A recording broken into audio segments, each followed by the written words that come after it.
Kekaisaran Jerman sering dianggap sebagai biang kerok terjadinya Perang Dunia Pertama. Ya, karena mereka memberi kartu hijau kepada Austria-Hungaria untuk leluasa melakukan apapun dalam krisis Juli Serbia. Dan dalam jalannya perang, Kekaisaran Jerman bisa dibilang solo carry dari blok sentral. Serta sekutunya tuh udah kayak tim hore doang menurut gua. Gua gak paham ya kenapa kayaknya Jerman tuh punya fetish cari sekutu yang beban sama suka banget solo squad melawan dunia. Anyway, mungkin bakal banyak yang berpikir, ya mereka tangguh karena militernya dan para jenderal yang kompeten. Padahal, konflik modern itu kalau kita lihat dari perbandingan militer, kepemimpinan, dan logistik lah yang paling besar pengaruhnya. Sekalipun Jerman punya jenderal Tier S atau bintang 5, tapi kalau nggak punya amunisi, bensin, pesawat, senapan, dan segala macam kebutuhannya, bagaimana bisa mereka melancarkan serangan ofensif? Ya, walaupun dengan segala kekurangannya, Kekaisaran Jerman masih mampu sih memaksa Rusia keluar dari konflik ini dan hampir menduduki Paris, meskipun pada akhirnya kalah juga. Begitu juga dengan Prusia sewaktu menghadapi Perancis di kala tahun 1871. Helmut von Moltke terkenal dengan taktik kilat mobilisasi pasukannya. Namun, pada kenyataannya, ia menggunakan bantuan dari jaringan rel kereta api di daerah Jerman, sehingga dalam pertempuran ia selalu memiliki keunggulan jumlah dan selalu dalam posisi high ground. Tapi, pernah nggak kalian berpikir,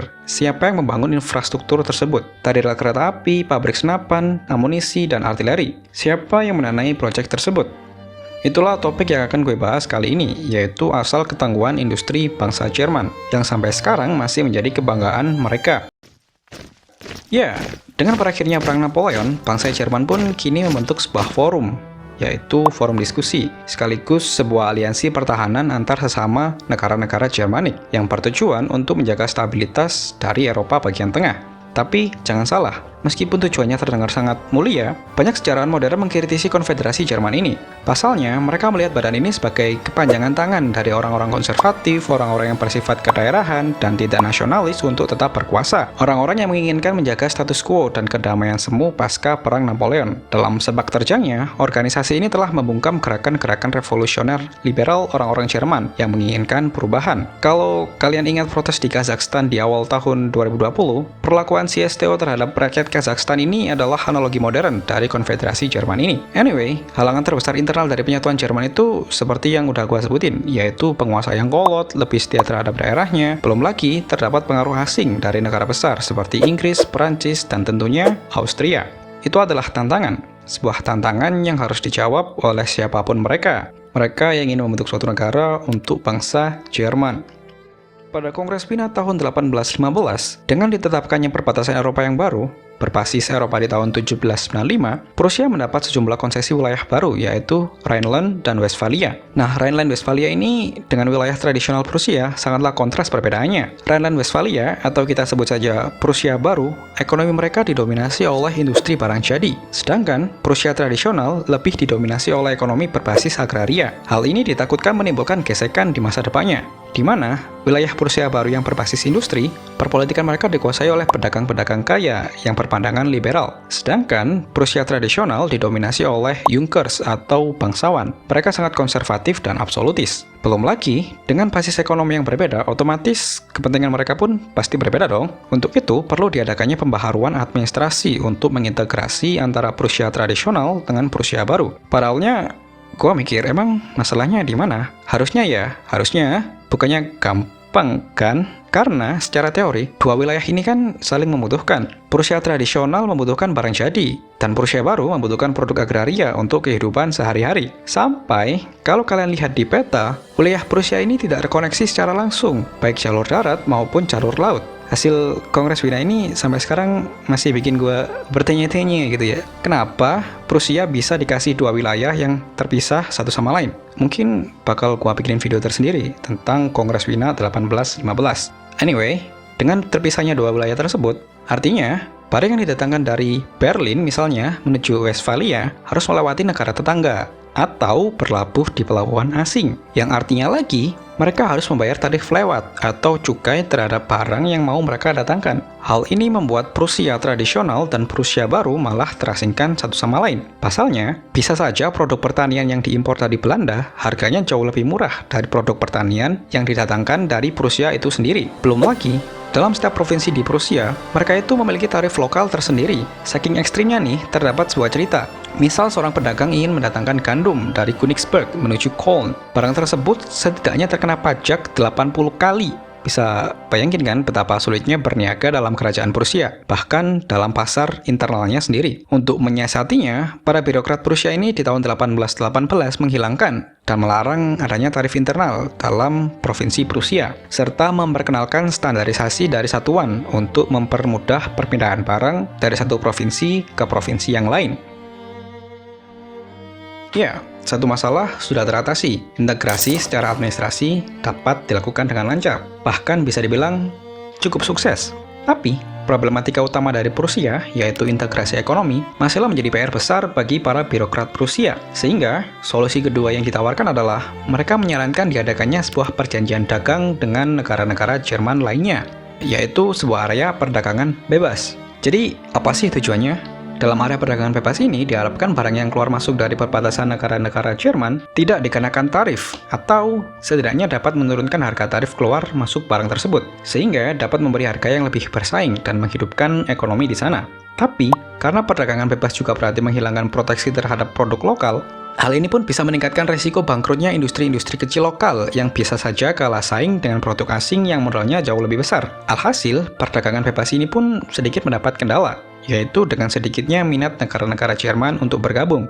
Untuk itu, fokus utama Prusia adalah setidaknya mereka dapat menghubungkan provinsi mereka dari barat menuju timur. Caranya melalui tekanan diplomatik dan iming-iming benefit yang ditawarkan oleh Prusia. Beberapa negara Jerman, terutama yang teritorinya secara total dikelilingi oleh Prusia, mereka pun mulai mengadopsi kebijakan ekonomi yang sama. Tapi masalahnya, yang dihadapi oleh integrasi ekonomi ini sebenarnya tidak hanya mengenai proteksi produk lokal, melainkan sama saja menyerahkan sebagian kedaulatan mereka terhadap Prusia. Pembentukan area perdagangan bebas ini pun memicu terbentuknya perjanjian dagang lainnya untuk menyaingi pengaruh Prusia yang semakin hari semakin mengerikan. Negara-negara Jerman bagian selatan dan utara pun membuat area perdagangan bebas mereka sendiri yang berisi dari negara-negara kerdil dari bangsa Jerman lainnya. Tapi, proyek tandingan ini berujung stagnansi dikarenakan perbedaan kepentingan ekonomi yang terlalu kontras antar anggotanya. Berbeda dengan Prusia yang bertujuan untuk berkembang bersama. Tujuan area dagang bebas Jerman Selatan dan Jerman Tengah adalah untuk menjaga kedaulatan ekonomi dari masing-masing anggotanya.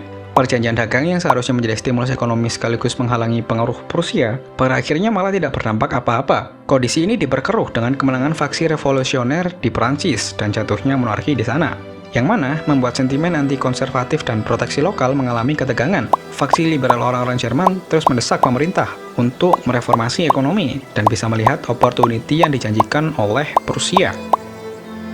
Sementara itu, usaha Prusia pada akhirnya membuahkan hasil yang signifikan ketika di tahun 1831, elektorat Hesse-Kassel keluar dari Asosiasi Dagang Jerman Tengah dan bergabung dengan Serikat Dagang milik Prusia, yang mana secara efektif menghubungkan teritori Prusia tradisional dengan Prusia baru, dan di saat yang bersamaan mengisolasi serta melemahkan kapabilitas ekonomi dari Asosiasi Dagang Jerman Tengah. Peningkatan ekonomi pun terjadi secara signifikan bagi Prusia dan mitra dagangnya. Negara Jerman bagian selatan yang melihat ekonominya stagnan akibat kebijakan proteksi ekonomi mereka, pada akhirnya mulai mendiskusikan perjanjian dagang dengan Prusia. Hal ini pun memicu negara Jerman lainnya untuk bergabung karena tidak mau ekonominya tertinggal. Di tahun 1834, daripada perjanjian dagang ini diurus secara bilateral antara Prusia dengan mitranya, pada akhirnya disatukan dalam sebuah wadah yang populer disebut dengan Zollverein. Aslinya sih, Zollverein ini artinya ya area perdagangan bebas, tapi menjadi istilah yang unik dalam menjelaskan kronologi unifikasi Jerman. Anyway, dalam pembentukan Zollverein, ada dua hal penting yang menjadi landasannya. Yang pertama, untuk melindungi kedaulatan setiap anggota Zollverein, dalam pengambilan keputusan harus dilakukan voting secara rahasia, dan setiap anggota memiliki hak veto untuk membatalkan atau menegosiasi ulang rancangan kebijakan baru yang dirasa terlalu merugikan mereka. Atas dasar inilah negara-negara Jerman pada akhirnya sepakat dan bergabung dengan area dagang milik Prusia, atau disebut dengan Zollverein. Teritori Zollverein dalam pembentukannya hampir meliputi seluruh wilayah konfederasi Jerman. Di tahun 1834, hampir semua kepangeranan Jerman bergabung dengan Zollverein. Hanya kerajaan Hanover dan Kekaisaran Austria yang masih bersikukuh menolak bergabung dan takut akan dominasi Prusia di daratan Jerman. Tapi, kalau kita bicara Austria ya, mereka sendiri ini emang secara natural itu udah terasingkan dari ekonomi Jerman karena kebijakan proteksinya yang sangat kolot. Bahkan, barang yang masuk dari Austria menuju Hungaria saja, yang notabene masih satu negara, itu dikenai cukai loh. Anyway, kemenangan Prusia atas dominasi ekonomi di daratan Jerman menjadikan pengaruh Austria terhadap Pangeran Jerman menurun secara drastis. Dan dengan adanya badan kedua sebagai forum bangsa Jerman, pengaruh Prusia pun malah sebaliknya, secara berangsur terus meningkat. Karena kebijakan dagang dan kepentingan luar negeri itu punya batas yang sangat tipis. Di sisi lain, Zollverein benar-benar meningkatkan kapasitas ekonomi negara-negara Jermani dan mempercepat jalannya revolusi industri di daratan Jerman. Pasar Jerman yang sebelumnya dipenuhi oleh produk dari Inggris, Prancis, dan Belgia, kini dapat memenuhi pasar internalnya sendiri. Bahkan, kalau Zollverein dihitung sebagai satu kesatuan, mereka merupakan kekuatan industri terbesar ketiga di dunia, di belakang Inggris dan Amerika Serikat, yang notabene memiliki teritori yang luar biasa luas. Zollverein dapat berkembang berkat kebijakan pasar bebas, investasi antar negara Jerman, dan ketersediaan material, terutama batu bara di Rhineland yang sangat melimpah, di mana hal ini menjadi sebuah kunci utama dalam industrialisasi suatu negara.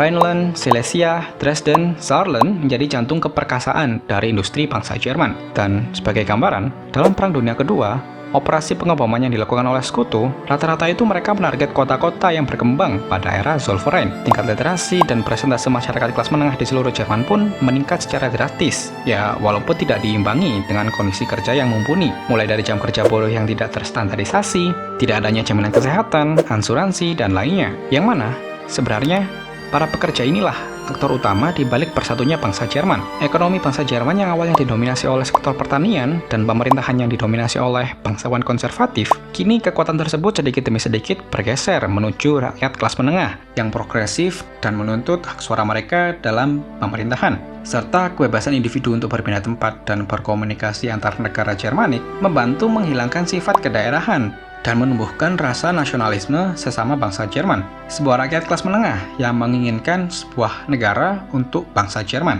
Dengan begitu, fondasi utama untuk mempersatukan bangsa Jerman pun sudah tercapai, yaitu integrasi ekonomi. Sekarang, pertanyaannya adalah bagaimana menyatukan bangsa Jerman itu sendiri. So, ya, itu dulu dari gua. Thank you. Bye.